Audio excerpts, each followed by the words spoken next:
로마서 3장 27절로 31절 말씀 보겠습니다. 그런즉 자랑할 것이 어디 있느냐? 있을 수 없느니라. 무슨 법으로냐? 행위의 법으로냐? 아니라 오직 믿음의 법으로니라. 그러므로 우리가 결론을 내리노니 사람은 율법의 행위와 상관없이 믿음으로 의롭게 되느니라. 그분은 오직 유대인들의 하나님이시냐? 그분은 또한 이방인들의 하나님이 아니시냐? 참으로 또한 이방인들의 하나님이시니 할례자를 믿음으로 말미암아 또 무할례자를 믿음을 통해 의롭게 하실 분은 한 하나님이시니라. 그런즉 우리가 믿음을 통해 율법을 헛되게 만드느냐? 결코 그럴 수 없느니라.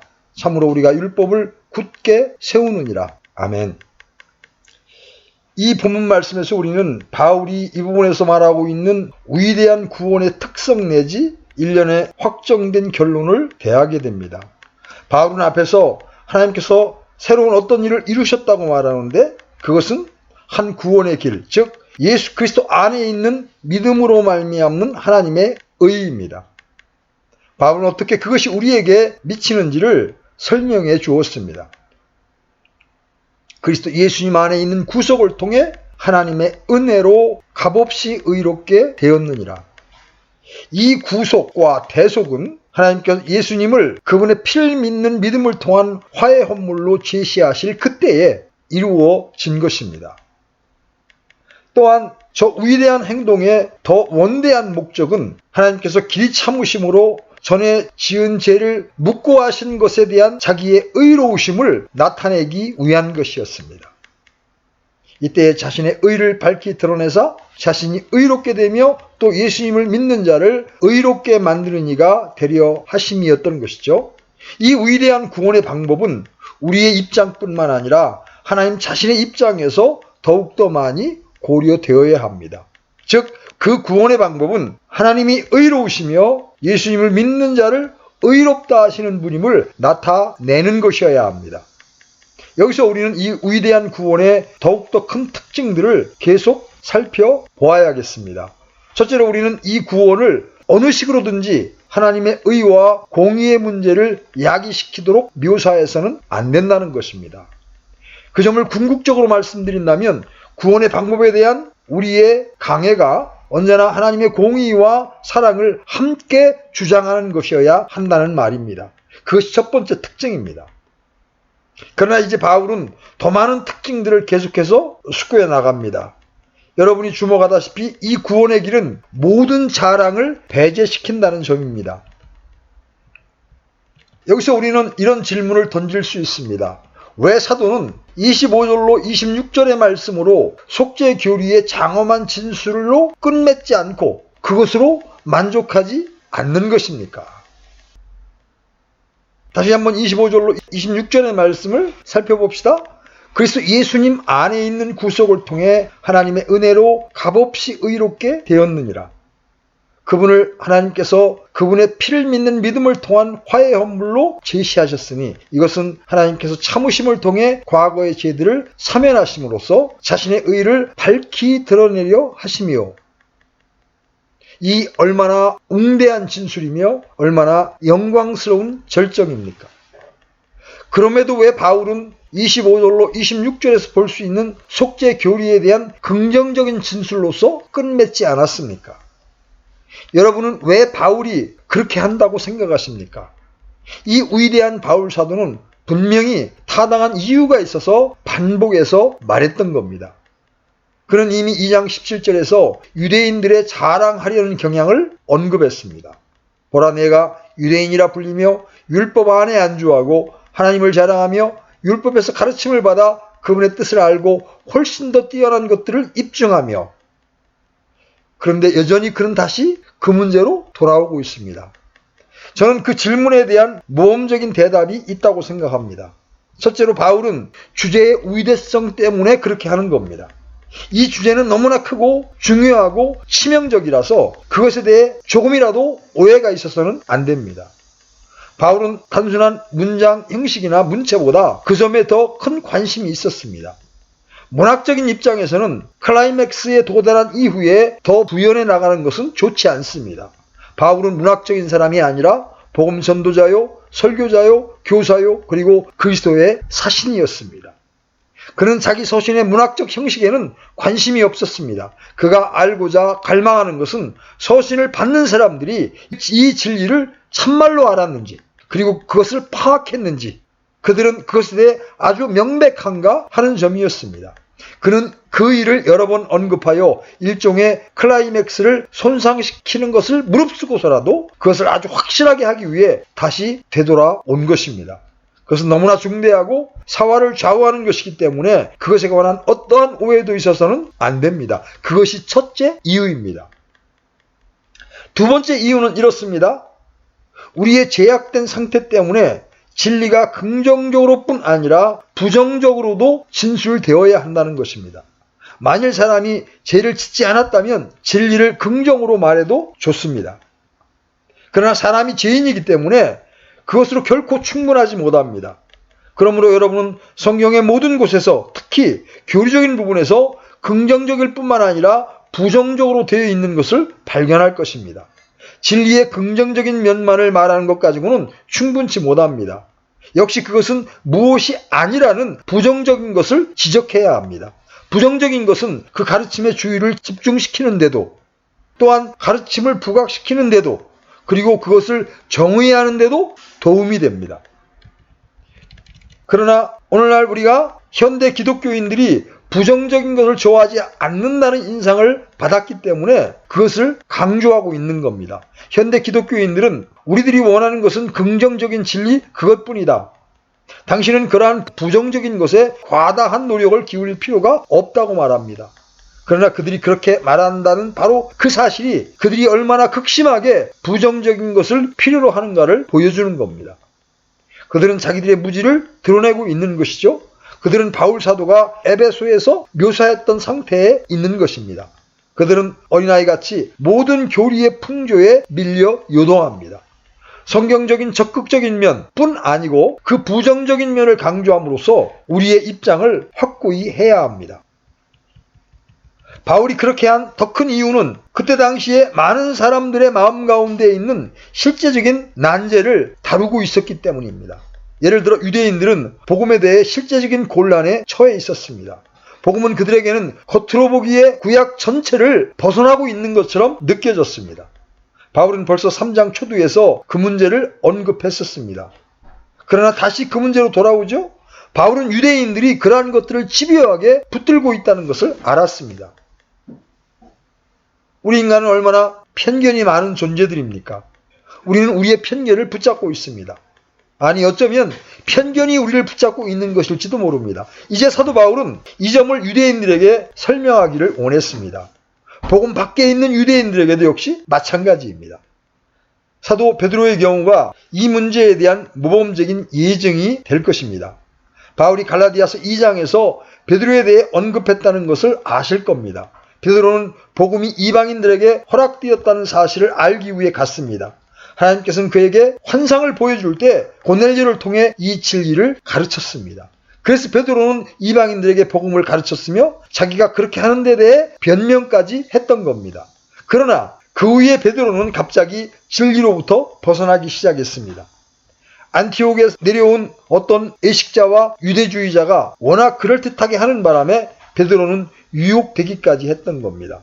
옛 유대적인 선입견이 머리를 든 것이죠. 그래서 바울은 면박을 주어야 했습니다. 그리고 바울 사도는 로마 신자들 가운데에 개종한 유대인들이 이 문제에 대해 아주 분명해지기를 갈망했던 겁니다. 아직도 거기에는 그리스도인은 되었으나 유대인이라는 것 때문에 자기들은 다른 사람들과 다소 다르며 우월적인 위치에 있다는 생각을 가지고 머뭇거리는 유대인들이 있었습니다. 그들은 차별의 중간담이 단번에 무너졌다는 것을 알지 못했습니다. 이제 바울은 그 점을 알고 이 문제로 다시 돌아온 것입니다. 이 문제에 대한 저의 최종적인 소견은 그 위대한 바울 사도가 단순한 긍정적인 진술에만 한정시키지 않고 논증과 논박으로 깊숙이 들어갔다는 것입니다. 그것은 그가 그렇게 해야 할 것을 느꼈기 때문입니다. 저는 현 시점에 있어서 논증과 논박의 전체 문제에 관해 아주 그릇되고 허황된 생각들이 아주 많이 있다고 느꼈기 때문에 이 점을 지적하는 것입니다. 논증을 싫어하는 사람의 태도는 마치 우린 이런 논쟁 필요 없어. 우리에게 단순한 메시지, 단순한 복음, 그런 것을 달라. 복음을 긍정적으로만 말해달라. 다른 관점에 열을 내지 말라고 말하는 것과 같습니다. 중요한 것은 만일 우리가 그처럼 말하게 된다면 성경을 부인하고 있다는 것을 깨달아야 한다는 겁니다. 그런데 바울은 여기서 그 필요성을 보았던 겁니다. 그는 속죄 교리의 엄청난 절정에까지 논리를 끌어온 다음에 갑자기 그런즉 자랑할 것이 어디 있느냐고 묻습니다. 그분은 오직 유대인들의 하나님이시냐? 그분은 또한 이방인들의 하나님이 아니시냐? 그러면 우리가 율법을 헛되게 만드느냐? 그렇게 함으로써 그는 주장을 논박하고 있습니다. 이것은 순수한 논증입니다. 교회에서 논증을 불만스럽게 생각하는 것은 매우 심각한 문제입니다. 그러나 그것은 우리가 살고 있는 이 시대의 태도이기도 합니다. 우리가 모두 그리스도인이기만 하면 어쨌든 좋은 것입니다. 교리에 대한 논쟁은 하지 맙시다. 그리고 하나님의 사랑에 대해 이 얘기를 나눕시다. 그 점이 교회 일치운동의 전체 초석입니다. 불행하게도 그 같은 태도가 복음적인 교단에도 침투해 들어와서 많은 사람들이 이런 일들에 정확을 기하는데 너무 골몰하지 말아야 한다고 주장을 합니다. 그러나 만일 속죄 교리에 관한 명백한 진술에 반대하기 시작했다면 그것은 논쟁을 시작하고 있는 셈입니다. 속죄 교리에 명백해야 한다는 것은 중요합니다. 그들은 말합니다. 그러나 당신은 지금 논쟁을 시작했소. 당신은 논쟁에서는 안 됩니다. 그것은 사람을 당황하게 하고 사람을 이간시키게 됩니다. 제가 보여드리고자 하는 것은 만일 여러분이 그 관점을 고집한다면 바울 사도의 말을 비평하고 있는 것이며 바울 사도가 틀렸다고 말하고 있는 것입니다. 동시에 성경을 비평하고 있는 것입니다. 성경은 주장하고 논박하고 논증합니다. 성경은 논증으로 가득 찼습니다. 여러분은 그 점을 아주 분명히 알지 않고서는 로마서와 갈라디아서를 읽을 수 없습니다. 이것은 주장을 위한 주장이 아닙니다. 이것은 논쟁을 좋아하는 정신의 표징이 아닙니다. 성경은 그것을 나타내지 않습니다. 더욱더 성경은 논쟁을 좋아하는 사람의 정신과는 관계가 없습니다. 어떤 사람도 논쟁을 위한 논쟁을 해서는 안 됩니다. 우리는 언제나 논쟁의 필요성을 유감으로 생각합니다. 그러나 비록 우리가 그것을 유감으로 생각하며 한탄한다 할지라도 그것이 죽고 사는 중대한 문제라고 느낄 때 우리는 논쟁에 임해야 합니다. 우리는 열심히 진리를 옹호해야 합니다. 그리고 우리는 신약에 의해 그렇게 하도록 명을 받았습니다. 바울 사도는 빌립보 신자들이 복음을 변호함과 확정함에 자신과 함께한 것에 대해 그들과 하나님께 감사했습니다. 긍정적입시다. 부정적인 것은 잊어버립시다. 결코 이런 일로 논쟁하지 맙시다. 라고 말하는 것보다 더 신약의 방법에 격렬히 반대되는 것은 없습니다. 사람들이 진리에 관하여 명백하지 못할 때, 그들이 거짓에 요동되어 헛되이 살 때 우리는 진리를 변증해야 합니다. 우리는 우리가 고찰하고 있는 이 본문 말씀에서 예증했던 논증의 형식을 취해야 합니다. 우리들은 바울이 왜 그렇게 했는가를 알아야 합니다. 제가 생각하기로는 거기에는 이유들이 있습니다. 우리는 이제 그가 말한 것들을 살펴보십시다. 첫째로 그리스도의 피로 말미암은 하나님의 구원 방법은 자랑할 여지를 전혀 주지 않는다는 것입니다. 27절과 28절의 말씀, 그런즉 자랑할 것이 어디 있느냐? 있을 수 없느니라. 무슨 법으로냐? 행위의 법으로냐? 아니라 오직 믿음의 법으로니라. 그러므로 우리가 결론을 내리노니 사람은 율법의 행위와 상관없이 믿음으로 의롭게 되느니라. 그가 자랑할 것이 어디 있느냐라고 물은 의미는 무엇입니까?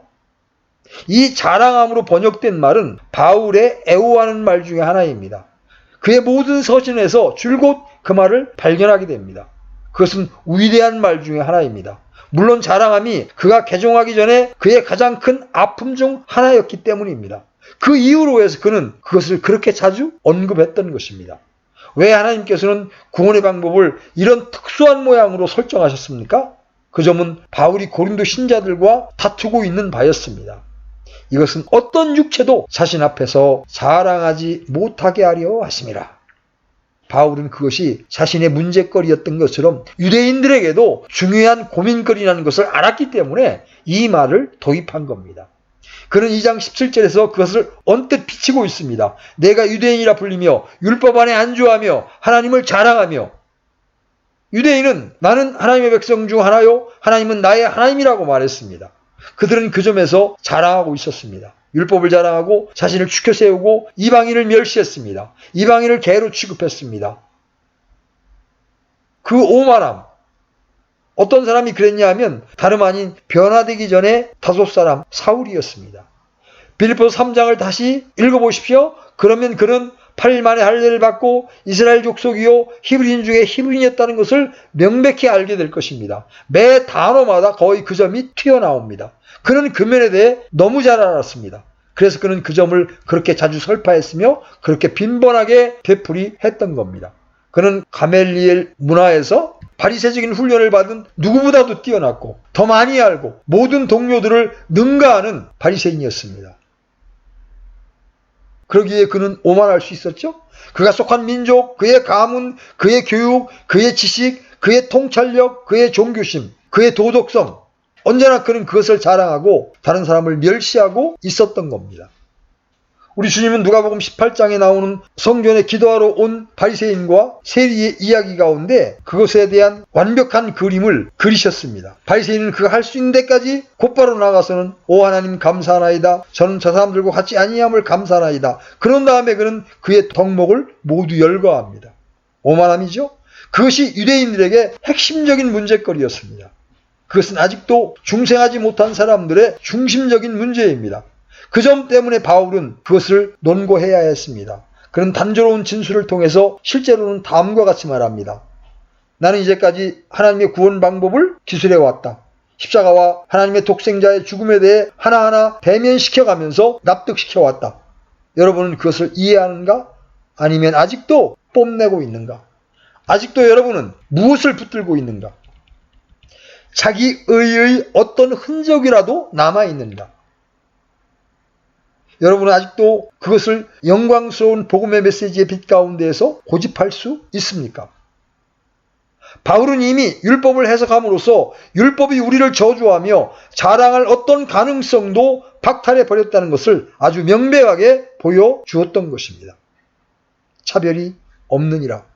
모든 사람이 죄를 지어 하나님의 영광에 이르지 못하더니 의로운 사람은 없나니 한 사람도 없으며 온 세상이 심판 아래 있다.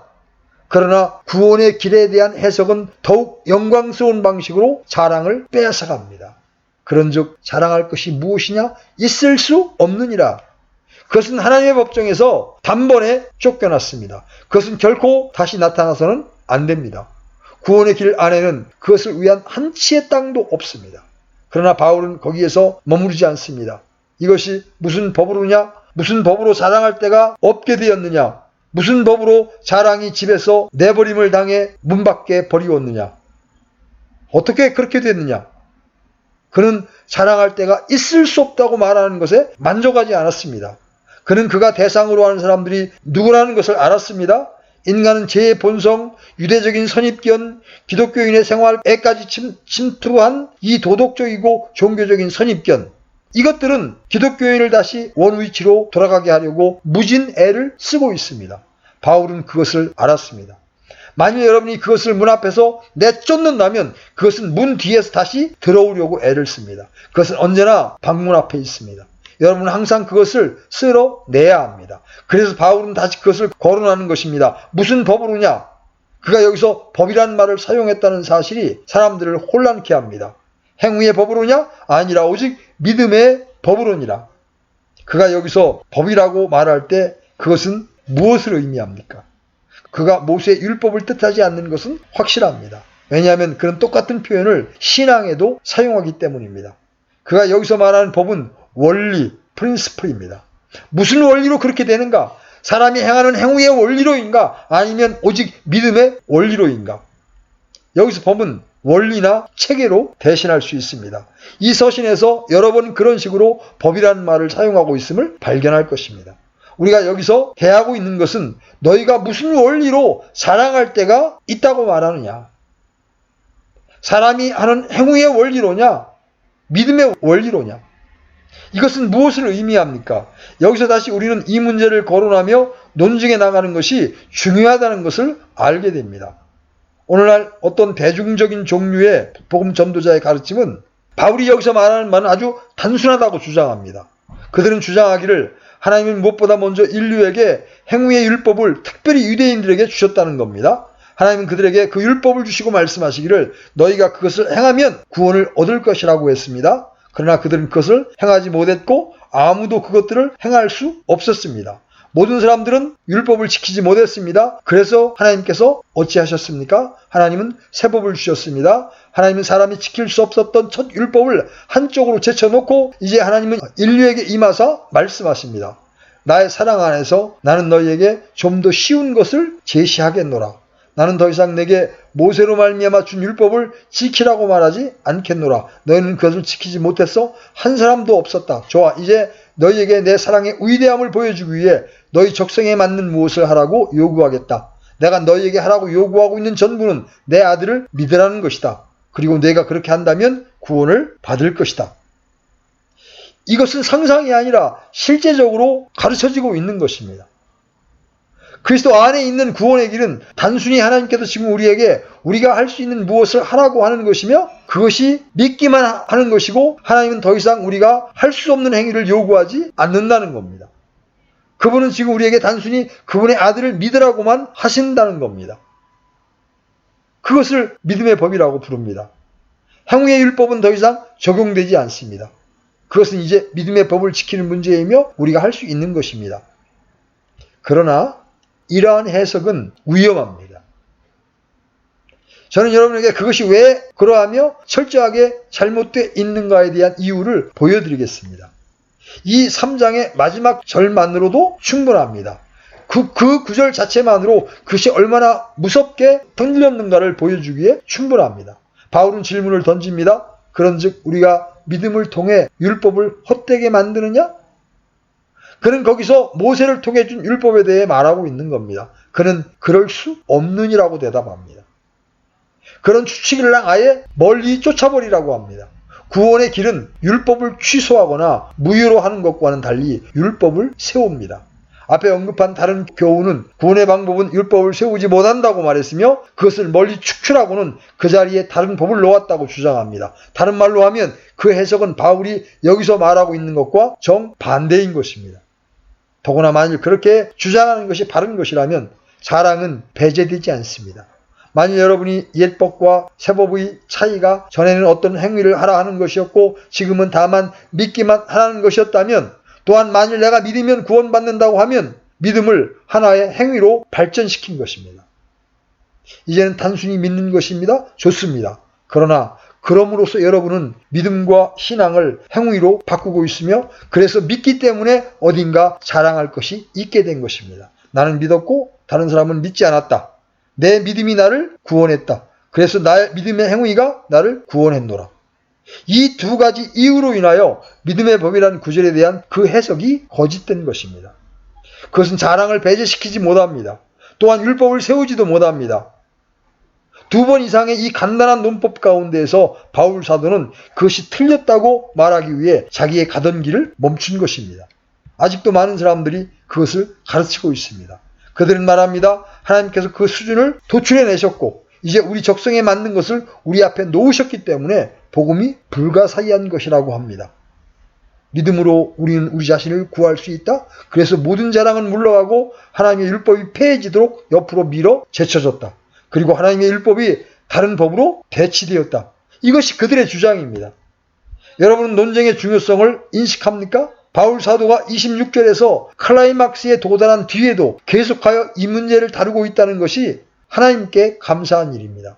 그분께서 우리의 어리석은 수준에 맞추어 우리 앞에 이 문제를 그렇게 명백하게 펼쳐 보인 것과 또 우리가 얼마나 쉽게 잘못될 수 있는가를 보여준 데 대해 하나님께 감사하십시오.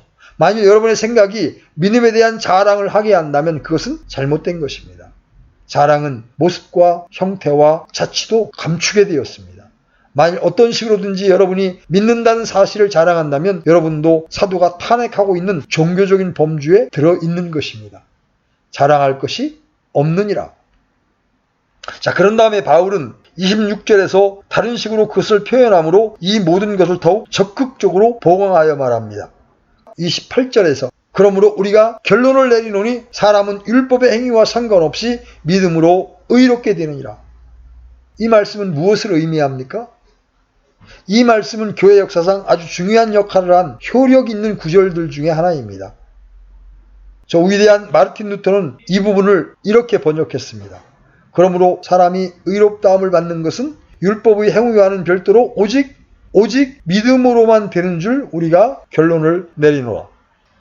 그와 로마 교회 사이에 일어난 일대 논쟁은 오직이라는 말에서 시작된 겁니다. 그 입장은 어떤 것입니까? 원래 오직이라는 말은 헬라어 원문에는 없습니다.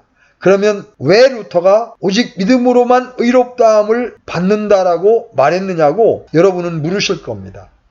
그가 그렇게 한 것은 매우 옳았습니다. 그는 바울이 말하고 있는 것을 말하고 있었습니다. 그는 바로 그 점을 역설하고 있었던 겁니다. 그 메시지가 가르치고 있는 것은 믿음으로만 의롭다함을 받으면 된다는 것이었으며 루터가 매우 강조하고 싶었던 것이 바로 그것이었습니다. 비록 그것이 번역으로서는 엄격한 의미에서 정확하지 못하다 할지라도 교훈하는 관점에서 볼 때 그것은 옳은 것입니다. 바울 사도가 무엇을 말하고 있습니까? 그러므로 우리가 결론을 내리노니 사람은 율법의 행위와 상관없이 믿음으로 의롭게 되느니라고 말하고 있는 셈입니다. 그는 율법의 요구에 의한 우리의 행위란 전혀 끼어들지 못한다는 것을 뜻하고 있습니다. 우리는 율법을 지킬 수 없었고 지키지도 않았습니다. 하나님의 구원 방식은 우리를 위해 주 예수 그리스도께서 율법을 지키시고 이루셨음을 선포하는 것입니다. 율법은 여전히 요구하고 있습니다. 그러나 하나님께서는 율법의 행위를 지키거나 지킬 수 없다고 할지라도 우리가 구원받을 수 있는 방도를 제공하신 것입니다. 그것이 바로 율법의 행위와 상관없이라고 한 의미입니다. 여러분과 저에 관한 율법의 행위는 우리 구원에 끼어들지 않습니다. 왜냐하면 바울이 2장과 3장에서 아주 길게 지적한 바와 같이 율법의 행위는 단지 우리를 저주할 뿐이기 때문입니다. 그러나 그리스도 안에 있는 하나님의 방식은 우리를 그 저주로부터 건져냈습니다. 어쨌든 우리는 우리의 믿음의 정의에 대해 주의를 기울여야 하며 믿음이 무엇을 하며 믿음이 어디에서 왔는가를 조심스럽게 생각해야 합니다. 믿음이란 구원의 매개체에 불과합니다. 성경이 말하는 것은 우리가 의롭다함을 받는 것이 믿음으로 by faith 혹은 믿음을 통해서 through faith가 된다는 겁니다. 믿음은 그리스도 안에 있는 하나님의 의가 우리의 것으로 되는 도구 내지 통로에 불과한 것입니다. 우리를 구원하는 것은 믿음이 아닙니다. 우리를 구원하는 것은 주 예수 그리스도와 그분의 완벽한 공로인 것입니다. 그리고 그분의 완전한 삶이 우리를 구원합니다. 우리가 구원받는 것은 하나님께서 그리스도의 의를 우리 것으로 전가시킴으로 말미암습니다. 그것이 구원하는 일입니다. 믿음은 그 의가 우리의 것으로 되는 통로요 매개체에 불과합니다. 그 의는 완전한 그리스도의 것입니다. 내 믿음은 나의 의가 아닙니다. 내가 믿음을 의로 정의한다든지 또 생각해서는 안 됩니다. 믿음은 우리를 주 예수 그리스도와 그분의 의에 붙잡아 매는 것에 불과합니다. 믿음을 그 대상과 분리시키지 마십시오. 믿음은 항상 그 대상에 연결되어 있습니다. 그 대상은 주 예수 그리스도와 그분이 이루신 공로요 그분의 완전한 의입니다. 그것을 기억하는 한에는 결코 빗나갈 수 없습니다. 그러므로 우리는 우리의 믿음을 뽐내서는 안 됩니다. 믿음이 우리를 구원하는 것이 아닙니다. 믿음은 단지 우리를 구원하는 그리스도의 의와 우리를 연결시켜주는 통로요 매개체에 불과합니다. 구원하는 의는 그리스도의 의이며 믿음은 단순히 그것을 우리에게 전가시켜 줍니다. 이 점에서 우리는 사도 야고보와 그의 교훈을 숙고해 볼 필요성이 있는 겁니다. 어떤 사람은 이렇게 말할 것입니다. 좋다. 그러나 우리는 복음적인 그리스도인으로서 전체 성경의 영감을 믿는다. 그리고 성경의 무호성을 믿는다. 당신은 이 진리 즉 사람이 의롭다함을 얻는 것은 율법의 행위와 상관없이 믿음으로 의롭게 된다는 진리를 우리에게 부각시켜 왔다. 그런데 여기 야고보는 그의 서신 2장 24절에서 그런즉 너희가 보거니와 사람이 행위로 의롭게 되고 단지 믿음만으로 되지 아니하느니라고 말하고 있다. 그 말씀과 로마서 3장 28절에 그러므로 우리가 결론을 내리노니 사람은 율법의 행위와 상관없이 믿음으로 의롭게 되니라는 말씀과 서로 대조해보라. 이제 성경을 어떻게 할까? 우리가 고등 비평가가 되어서는 안 되는가? 그리고 성경이 서로 모순된다고 말하는 것은 어떤가? 야고보와 바울이 솔직하게 서로 모순되고 있지 않은가? 이것은 매우 중대한 문제입니다. 마르틴 루터까지도 이 단계에서 실수를 해서 야고보서를 지푸라기 서신이라고 불렀던 겁니다. 야고보와 바울 사이에 모순이 있습니까? 억지로 성경 구절을 떼어내는 것은 매우 위험합니다. 여러분 로마 3장 28절과 야고보서 2장 14절을 떼어냈습니다. 거기서 여러분이 행한 일이 무엇인지 판명됩니다. 그러나 그렇게 하는 것은 바울과 야고보에게 둘 다 공정치 못할 것입니다. 성경의 모든 진술들은 언제나 그 문맥과 그 배경 가운데에서 취급되어야 합니다. 더군다나 언제나 전체를 읽고 성경 기자가 무엇을 의도하고 있는지를 발견해야 합니다. 그것이 이 문제를 여는 열쇠입니다. 야고보와 바울은 똑같이 진리를 믿으면서 두 가지의 다른 것을 의도하고 있습니다. 그들은 하나의 다른 당면 목적을 가지고 있었습니다. 바울은 율법 아래에 우리의 행위란 구원에 전혀 계산되지 않는다는 것을 보여주는데 관심이 있었습니다. 야고보는 아주 다른 무엇을 하는데 관심이 있었습니다. 야고보가 직면해야 하는 문제는 초대교회 시대에 믿음을 전혀 그릇된 방식으로 말하고 있는 사람들이 있었다는 것입니다. 그는 2장 14절에서 그 점을 명백히 하고 있습니다. 내 형제들아, 사람이 자기가 믿음이 있다고 말하면서 행위가 없으면 그것이 무슨 유익을 주느냐? 믿음이 그를 구원할 수 있겠느냐?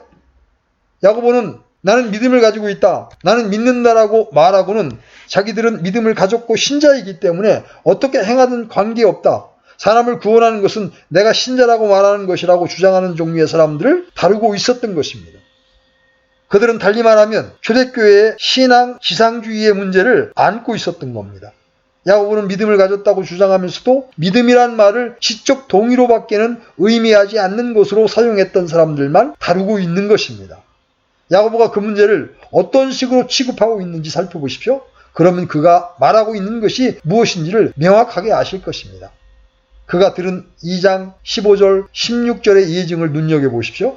만일 형제나 자매가 헐벗고 일용할 양식이 없는데 너희 중에 누가 그들에게 평안히 떠나가라, 너희는 따뜻하게 하고 배부르게 하라 하고는 몸에 필요한 그것들을 너희가 그들에게 주지 아니하면 그것이 무슨 유익이 있느냐? 자, 하나님께서 내게 복 주시기를 바란다고 말하는 것만 가지고는 헐벗고 굶주린 불쌍한 사람을 돕지 못합니다. 만일 진정으로 돕기를 원한다면 말하는 것에 덧붙여서 무엇인가를 해야 합니다. 바로 그 점이 그 문맥이며 야고보의 주장입니다. 그런 다음에 야고보는 17절에서 그 점을 적용합니다. 이와 같이 믿음도 행위가 없으면 그것만으로는 죽은 것이니라. 19절에서 그는 자기 주장을 펴나갑니다. 내가 하나님이 계시는 줄 믿으니 잘 하는도다. 그것은 매우 훌륭합니다. 여러분 가운데 나는 하나님이 한 분인 줄 믿노라고 말할지도 모릅니다. 훌륭합니다.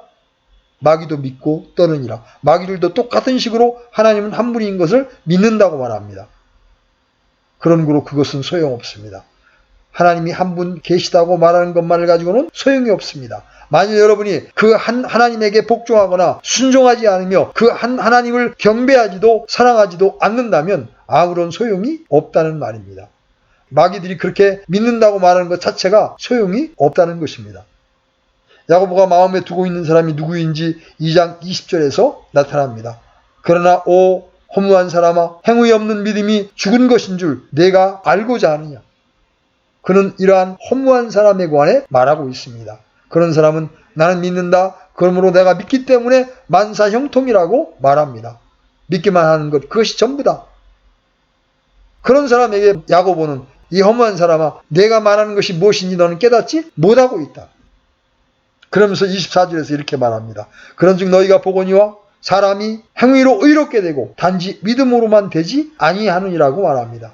그는 왜 그렇게 믿었을까요? 그것은 그가 아브라함에 관하여 말해온 것의 결과로서 내린 결론이기 때문입니다. 우리 조상 아브라함이 자기 아들 이삭을 제단 위에 드릴 때에 행위로 의롭게 되지 아니하였느냐. 내가 보거니와 믿음이 그의 행위와 함께 일하고 행위로 믿음이 완전하게 되지 아니하였느냐. 아브라함은 하나님을 믿었습니다. 어떻게 합니까? 단지 그것뿐입니까? 천만에요. 그는 이삭을 잡아 제단에 바쳤습니다. 그는 이삭을 희생 제물로 바치려는 순간이 있었습니다. 말로만 아니라 행했습니다. 그것이 야고보의 주장입니다. 아브라함은 믿음이 허무한 사람이 행하는 것과 같이 단순히 어떤 것을 믿는다고 말하기만 하는 것이 아니라는 야고보의 논증들 중에 한 예입니다. 아브라함은 자기가 참된 믿음을 가지고 있다는 것을 실제로 증거합니다. 이것은 행위가 없는 죽은 것이 아니라 살아있고 진정한 것입니다. 다른 말로 하면 믿음이란 마귀들이 가진 종류의 믿음을 의미하지 않습니다. 믿음은 반드시 어떤 것을 믿는 것만을 의미하지는 않습니다. 믿음에는 언제나 신뢰의 요소, 위임의 요소, 복종의 요소, 믿는 바에 자기 육신을 포기하는 요소가 있기 마련입니다. 야고보는 2장 26절에서 모든 것 중 가장 명백한 진술로서 그것을 표명하고 있습니다. 영이 없는 몸이 죽은 것 같이 행위 없는 믿음도 죽었느니라. 그래서 야고보가 믿음을 역설하고 있을 때 그는 마음속에 믿음과는 거리가 먼 신념을 생각하고 있었던 것입니다. 그는 믿음 안에 있는 요소를 떠난 사람들에게 관심이 있었습니다. 믿음이란 지적 동의만은 아닙니다. 어떤 사람이 전체 성경의 교훈에 지적인 찬동을 하면서도 곧장 지옥행일 수 있습니다. 믿음이란 첫째로 진리를 깨닫는 것입니다. 둘째, 그것을 믿고 받아들이는 것입니다. 그리고 셋째로 그것에 자기 자신을 위임하고 전폭적으로 그것에 자아를 포기하는 것입니다. 야고보가 말하고 있는 것은 만일 이러한 것을 분리한다면 믿음이라 부르는 것이 헛되다는 것입니다. 믿는 것과 위탁 사이, 믿는 것과 신뢰 사이에 틈이 있어서는 안 됩니다. 이것은 매우 중대한 것입니다. 바울과 야고보 사이에는 결코 모순이 존재하지 않습니다. 바울은 이 믿음이라 칭하는 이 위대한 것이 율법 아래의 행위와 관계가 없다는 것을 역설하고 있고, 야고보는 믿음을 단지 지적 동의, 즉 나는 믿는다 하는 말만을 의미하지 않는다는 것입니다. 그들은 동일한 것을 언급하고 있으나 다만 그것을 다른 각도에서 보고 있는 것뿐입니다. 여러분은 전도집회에서 결신을 강요하고 있는 것에 대해 못마땅하게 여기는 우리들에게는 이 점이 얼마나 긴급하게 중요한 것이 된다는 것을 아실 것입니다. 여러분, 어떤 사람에게 좋아요, 나는 그것을 믿고 말고요 라고 말하도록 몰아세울 수 있습니다. 성경을 통해 한 사람을 유도하여 당신은 그것을 믿습니까? 예, 나는 그것을 믿습니다 라고 말하게 합니다. 그러면 대부분 좋아요, 당신은 구원받았소, 당신은 개종했습니다 라고 말하는 경향이 있습니다.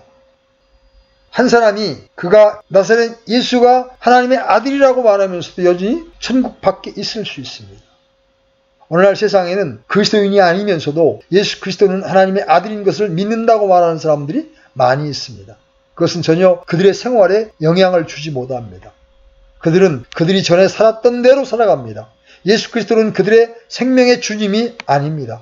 그들은 속죄 교리에 대해 아는 바 없으며 보혈의 교리를 조롱하며 그리스도의 인격을 인정하지 않습니다. 마귀들도 그런 종류의 것은 할 수 있습니다. 그러므로 여러 개의 명제들을 믿는 것이 믿음이 아닙니다.